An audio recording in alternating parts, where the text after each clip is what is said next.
Laurent Gbagbo, hospitalisé d'urgence dans un établissement médical.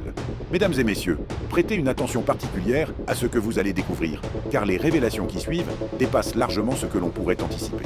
Une situation qui soulève à la fois inquiétude et questionnement profond. D'après les informations qui circulent, le corps médical aurait tout mis en place pour stabiliser son établissement et garantir sa sécurité. Mais ce qui s'est véritablement produit plonge les observateurs dans un profond étonnement. Alors, êtes-vous réellement au fait de ce qui se trame autour de Laurent Gbagbo en ce moment? Accrochez-vous bien, car ce n'est là que le début d'une affaire aussi troublante qu'inattendue. C'est très grave pour Laurent Gbagbo. Il fut un temps, la santé de Laurent s'aggrave de jour en jour. Cette fois-ci, ce qui se passe est très grave, et il est très important que vous soyez au courant. Voici exactement ce qui se passe. Depuis son retour sur le sol ivoirien, cet homme qui a traversé des décennies de combats politiques, qui a survécu à la guerre civile, à la prison, à la déportation devant la Cour pénale internationale, cet homme qui a résisté à tout, fait aujourd'hui face à quelque chose de bien plus silencieux, bien plus insidieux. Une menace qui ne se voit pas, qui ne fait pas de bruit, mais qui ronge. Et ceux qui sont proches de lui savent que ce qui se passe autour de lui n'est pas anodin. Ce n'est pas une simple histoire de vieillesse. Ce n'est pas simplement un homme qui prend de l'âge. Non. Ce qui se trame autour de la santé de Laurent Gbagbo, c'est quelque chose de bien plus sombre. Quelque chose que beaucoup n'osent pas dire tout haut, mais que tout le monde murmure tout bas dans les cercles proches de l'ancien président. Il faut bien comprendre le contexte dans lequel tout cela se déroule. Gbagbo est revenu. Il est là. Il est physiquement présent sur le territoire ivoirien. Et sa seule présence suffit à déranger.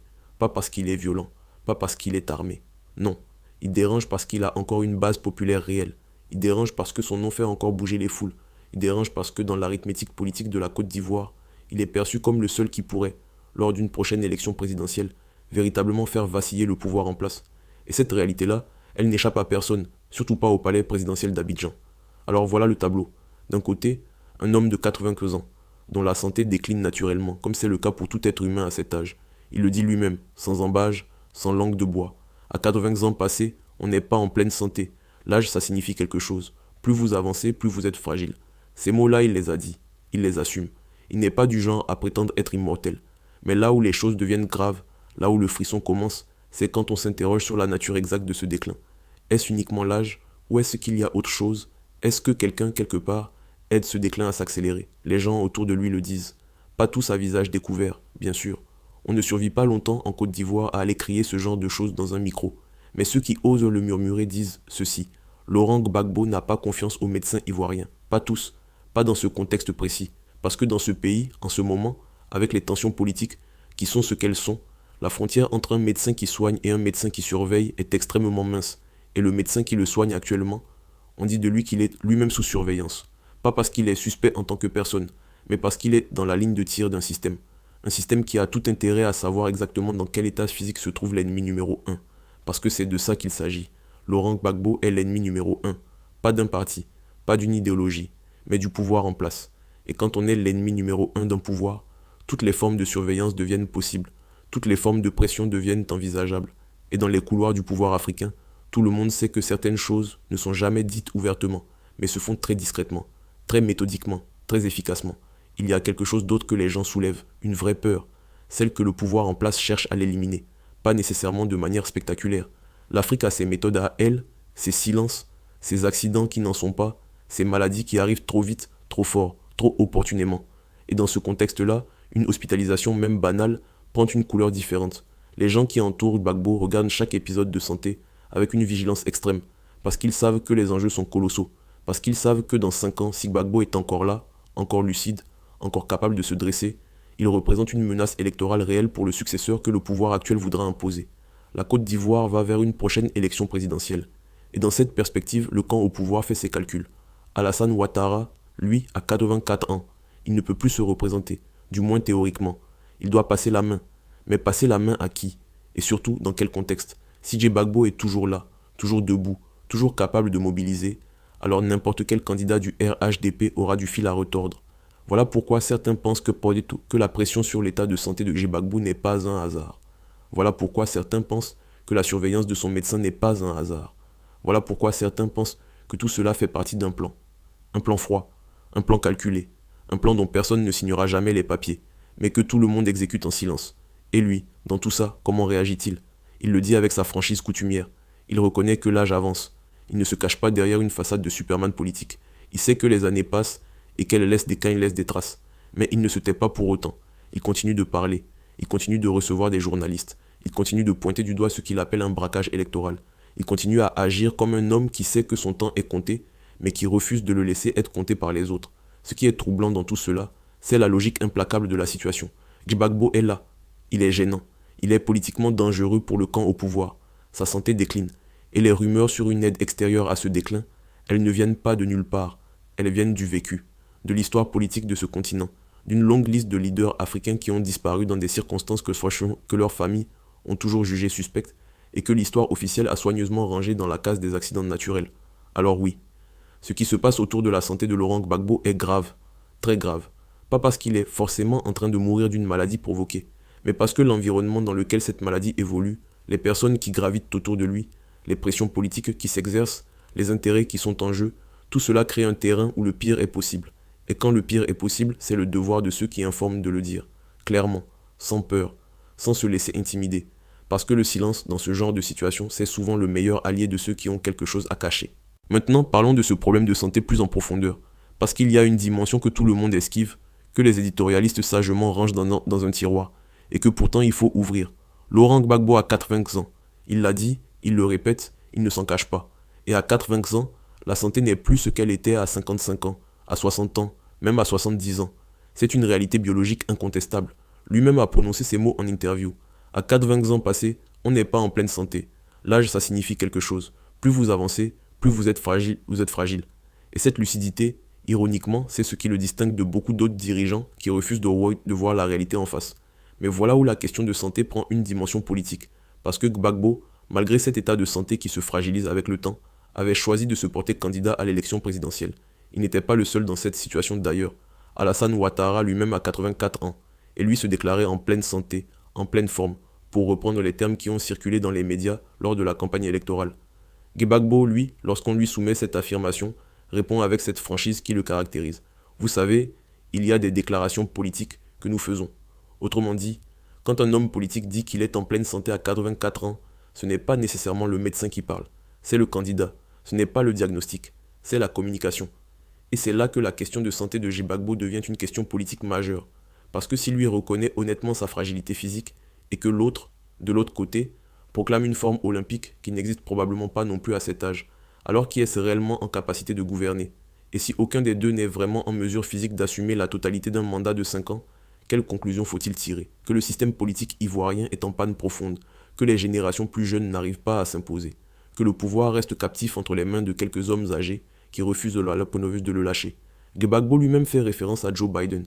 Il dit « On a vu comment ça s'est terminé ». Et c'est vrai. Le monde entier a regardé, médusé, un président américain de 81 ans battre en retraite sous la pression de son propre camp, incapable d'assumer les rigueurs d'une campagne, encore moins d'un second mandat. Et son successeur choisi, Donald Trump, a 78 ans. Alors oui, l'âge est devenu une question globale en politique. Mais ce qui se passe en Côte d'Ivoire a une dimension supplémentaire, que Biden n'a pas connue. Biden était vieux, et on lui a demandé de partir. Gbagbo, lui, était vieux, et on lui a refusé le droit de se présenter. C'est une différence capitale. Parce que là, la santé n'est plus seulement une question médicale. Elle est devenue un outil politique, un prétexte. Ou plutôt, on a utilisé autre chose pour l'évincer, en laissant sous-entendre que de toute façon il n'était pas capable. Mais si sa santé avait été le vrai problème, on aurait utilisé ça. On ne l'a pas utilisé parce que médicalement, même fragilisé par l'âge, Laurent Gbagbo reste lucide. Il reste articulé. Il reste capable d'analyser, de débattre, de proposer. Et ça, ses adversaires le savent très bien. C'est même la raison pour laquelle ils ont préféré utiliser d'autres arguments juridiques pour l'écarter, plutôt que de prendre le risque d'un débat face à face, où il les aurait peut-être détruits argument par argument. Sa lucidité, il l'a prouvé lors de ses interviews. Il parle avec précision, il date les événements, il cite les textes constitutionnels, il rappelle les chronologies, il analyse la géopolitique régionale, il décortique les alliances. Ce n'est pas le discours d'un homme dont la santé mentale ou intellectuelle est défaillante, c'est le discours d'un homme dont le corps porte les marques de 80 ans de vie, de combat, de prison, de déportation, mais dont l'esprit reste vif. Et cette vigueur intellectuelle, paradoxalement, fait encore plus peur à ses adversaires que s'il avait été affaibli sur tous les plans. Il y a aussi la question de l'exil forcé et de ce qu'il a coûté physiquement. Gbagbo a fait 11 ans en dehors de son pays, 11 ans loin de son peuple, loin de sa terre, loin de tout ce qui le construisait. D'abord 8 mois de détention à Korogo dans le nord du pays, dans des conditions que ses proches ont qualifiées d'indignes. puis une déportation vers La Haye, où il a passé une décennie à attendre un procès, à se défendre devant une cour internationale, à résister à la pression psychologique d'un système judiciaire étranger, dans une langue qui n'est pas la sienne, dans un pays qui n'est pas le sien, loin des siens. Ce type d'épreuve laisse des traces, sur le corps, sur le moral, sur la santé en général, et personne ne peut sérieusement affirmer qu'il en est sorti indemne. Alors oui, sa santé, c'est une réalité complexe, une réalité à la croisée de la biologie, de l'histoire personnelle, des épreuves traversées et des tensions politiques présentes. Et ceux qui l'entourent, ceux qui veillent sur lui, ne prennent rien à la légère. Chaque visite médicale est scrutée, chaque traitement est examiné, chaque médecin est regardé avec un œil critique, pas par paranoïa, mais par expérience.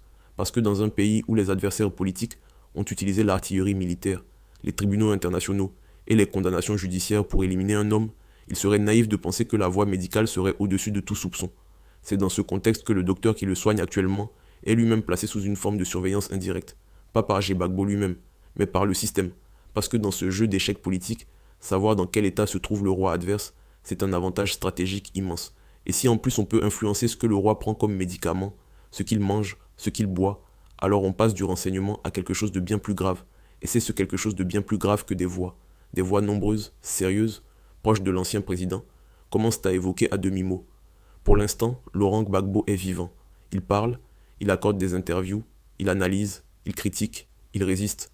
Mais la question que tout le monde se pose dans les cercles politiques ivoiriens, et même au-delà, est celle-ci. Combien de temps encore? Pas au sens de sa mort inévitable, que nous connaissons tous un jour, mais au sens de sa capacité à rester debout face à un système qui n'a clairement pas intérêt à le voir encore en forme dans 5 ans. Parce que dans 5 ans, ce sera une nouvelle élection présidentielle. Et dans 5 ans, si Laurent Gbagbo est toujours là, toujours debout, toujours capable de se dresser, alors tout le travail accompli pour le marginaliser, pour le condamner, pour le faire taire, tout ce travail risque de se retrouver réduit à néant. Et ça, le pouvoir en place ne peut pas se permettre de le laisser arriver. Parlons maintenant des accusations, parce que c'est là que l'histoire devient vraiment révoltante.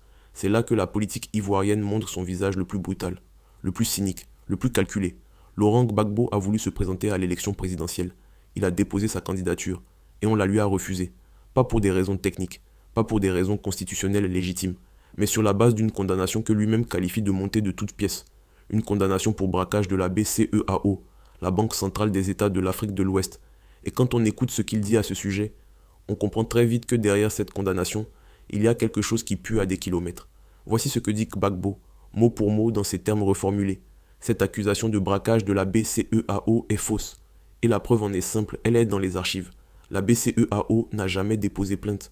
La banque elle-même n'a jamais dit qu'elle avait été braquée. Elle n'a jamais dit qu'elle avait été volée. Jamais. Alors comment peut-on condamner quelqu'un pour le vol d'une banque quand la dite banque déclare n'avoir jamais été victime de quoi que ce soit? C'est la question que tout le monde devrait se poser. C'est la question que les juristes, les défenseurs des droits humains, les observateurs internationaux devraient poser à voix haute et avec insistance.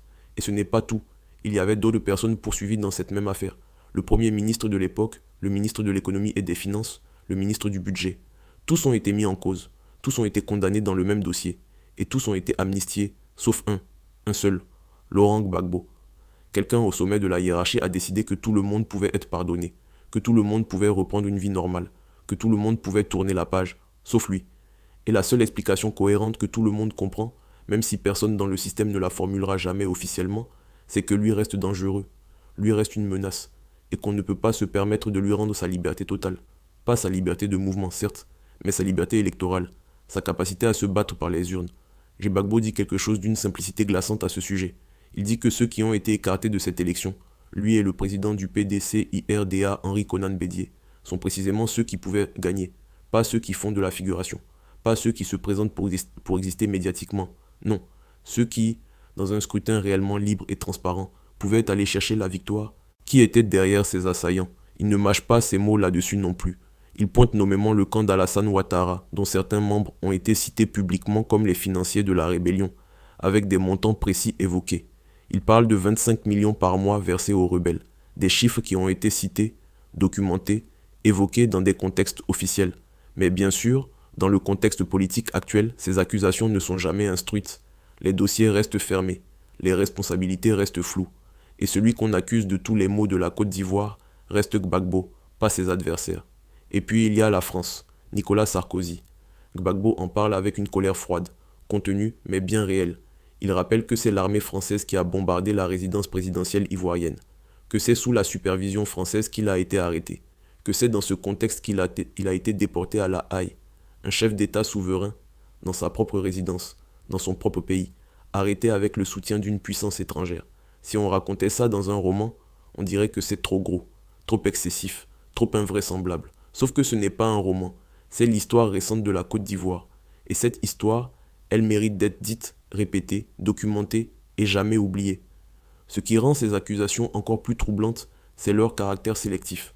Dans toute guerre, dans tout conflit, les deux camps commettent des actes condamnables. Mais dans la Côte d'Ivoire de l'après-crise, on a choisi qui était coupable et qui était innocent avant même d'ouvrir les dossiers. Et ce choix n'a rien à voir avec la justice. Il a tout à voir avec la politique, avec les alliances, avec les intérêts, avec qui avait gagné et qui avait perdu. La justice internationale, qui se voulait impartiale, a finalement acquitté Gbagbo. Elle a reconnu qu'il n'y avait pas de preuves suffisantes pour le condamner. Mais les dégâts étaient faits. Une décennie de vie volée, une décennie de liberté confisquée, et une réputation traînée dans la boue à travers les médias internationaux, sans que personne ne se presse autant pour dire que les accusations étaient infondées. Et maintenant, on arrive à la question finale, la plus lourde, la plus chargée de sens. Qu'est-ce que Laurent Gbagbo va devenir? Qu'est-ce qu'il attend, lui, sa famille, son parti, et plus largement tous ces Ivoiriens qui croient encore en lui, qui portent encore son nom comme un étendard, qui attendent encore quelque chose de lui? C'est une question à laquelle il a répondu, et sa réponse mérite qu'on s'y attarde. Il a dit qu'il n'ira pas à la retraite, pas parce qu'il veut continuer à occuper des fonctions, pas parce qu'il rêve encore d'un fauteuil présidentiel, non, mais parce que, dit-il, en politique, on ne prend pas sa retraite. On peut rester utile, on peut accompagner, on peut transmettre, sans pour autant chercher à exercer un pouvoir formel. C'est une distinction importante, et c'est une posture qui, si elle est sincère, si elle est tenue, pourrait définir la dernière phase de sa vie publique de manière assez noble. Pas le vieux lion qui refuse de quitter la savane, mais le sage qui reste présent sans écraser les autres. Il a annoncé qu'il conduirait son parti jusqu'au prochain congrès, prévu après les élections législatives. Et qu'à ce congrès-là, il démissionnera de la présidence du parti. Il ne sera plus candidat à la direction, il passera la main. Et il dit qu'à ce moment-là, il sera dans sa 81e année. Et il dit lui-même, c'est beaucoup. Il le dit avec une gravité tranquille, pas comme quelqu'un qui le regrette, mais comme quelqu'un qui a fait la paix avec le temps, qui a compris que la vie a un tempo, et que vouloir en ignorer le rythme, c'est finir par être ridicule ou tragique. Ce qui est frappant dans ce qu'il dit sur la suite, c'est la place qu'il fait à sa famille.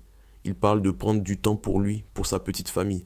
Ce sont des mots simples, presque banals, mais venant d'un homme qui a consacré la quasi-totalité de son existence adulte à la politique, à la lutte, au combat, venant d'un homme qui a été arrêté, emprisonné, exilé, jugé, ces mots-là ne sont pas banals du tout.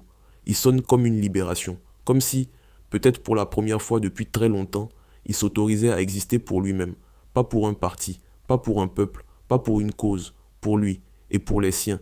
Il parle aussi de son bilan, et là il n'est pas du genre à être modeste. Il dit qu'il a gouverné la Côte d'Ivoire avant Ouattara. Il dit qu'il a donné aux Ivoiriens la liberté. Il donne des exemples précis. Il parle de la liberté de la presse. Il dit qu'il cherche un journaliste qui puisse affirmer avoir été emprisonné pour ses écrits sous Gbagbo. Il parle de la gestion du café et du cacao, qu'il a remise aux mains des producteurs ivoiriens. Il parle de l'enseignement gratuit jusqu'en 3e. Il parle de la suppression des uniformes scolaires pour que les enfants des familles pauvres des villages ne soient plus exclus de l'école, parce que leurs parents n'ont pas les moyens de s'habiller selon les normes imposées. Il parle des infrastructures, l'autoroute de Saint-Grobo à Yamoussoukro, qu'il dit avoir construite, l'accord avec Blaise Compaoré pour prolonger cette autoroute jusqu'à Ouagadougou, le pont de Jacquesville qui a ouvert ce quartier à la ville d'Abidjan. Des réalisations concrètes, mesurables, visibles. Et quand on lui dit que Ouattara aussi a construit des routes, des hôpitaux, des écoles, Gbagbo répond avec une phrase qui en dit long. On est élu pour ça. Comme pour dire que construire des infrastructures, ce n'est pas un exploit surhumain. C'est le minimum attendu. C'est le travail de base. Et que lui aussi l'a fait, dans des conditions bien plus difficiles, avec une guerre civile sur les bras, sans le soutien des institutions internationales, sans les milliards d'aides au développement qui ont afflué sous Ouattara.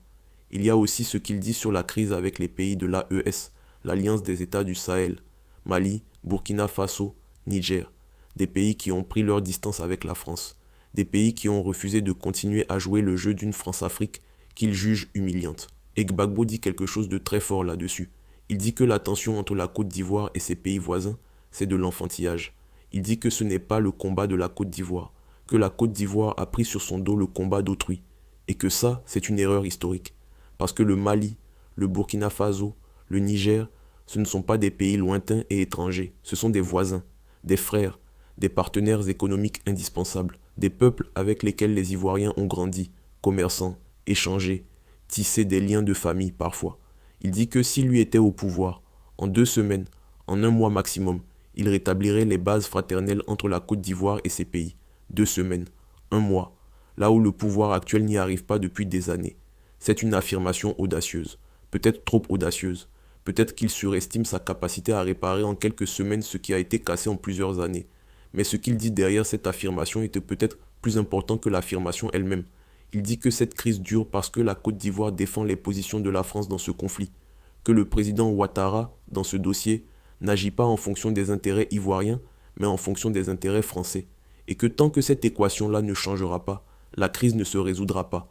Ce sont des accusations très lourdes, des accusations qui méritent un débat public sérieux, des accusations que certains vont rejeter en bloc comme de la propagande de l'opposition, mais des accusations que d'autres, nombreux, dans la sous-région et au-delà, entendent avec un sentiment de reconnaissance, parce que la question de la souveraineté africaine, de la capacité des États africains à décider de leur propre politique étrangère sans tenir compte des directives de Paris ou de Washington, cette question-là n'est plus seulement posée par des révolutionnaires en col Mao, elle est posée par des économistes, des juristes, des intellectuels, des diplomates. Et Gbagbo, à 80 ans, avec toutes ses fragilités et ses controverses, incarne pour beaucoup cette question-là d'une manière que peu d'autres peuvent revendiquer. Voilà donc où nous en sommes. Un homme de 80 ans, la santé fragilisée, les adversaires nombreux, les accusations lourdes, le chemin parsemé d'embûches, qui choisit de s'en aller non pas dans le silence, non pas dans la discrétion, mais en disant ce qu'il a à dire, en nommant ce qu'il faut nommer, en pointant ce qu'il refuse de laisser dans l'ombre. On peut ne pas être d'accord avec lui, on peut contester ses analyses, on peut avoir une autre lecture de l'histoire politique ivoirienne, mais on ne peut pas lui reprocher de manquer de courage. Et dans un continent où trop souvent les hommes politiques finissent dans la reddition ou dans l'exil silencieux, ce courage-là mérite au moins d'être reconnu. Ce qui est sûr, c'est que l'histoire de Laurent Gbagbo n'est pas encore terminée. Son dernier chapitre est en train de s'écrire, et la façon dont il s'écrira, la façon dont il sera jugé, la façon dont il sera retenu ou oublié, dépend de beaucoup de choses encore à venir. De sa santé, bien sûr, des décisions politiques qui seront prises, de la capacité de ses partisans à rester mobilisés, et peut-être aussi de la capacité de la Côte d'Ivoire à un jour regarder son histoire en face, toute son histoire, avec toutes ses contradictions, et à décider d'avancer pour de bon.